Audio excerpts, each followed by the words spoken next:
did you think about Carmine's steak? It's okay. Yeah. I thought they were a little expensive. How is it that? Food is okay. It's not that bad. The lamb chop, ano? The lollipop lamb chops. Yep. Were pretty good. Yep. And then the crab cake's pretty good. It's one big lump crab cake.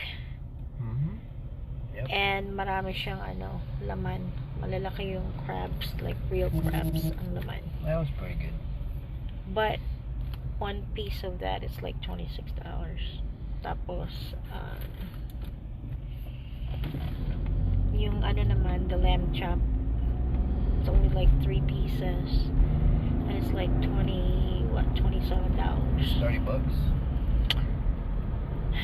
Yep. Okay. It's alright. I don't like the pasta though. I like the pasta sa Vai better. It's not the price, it's, you know.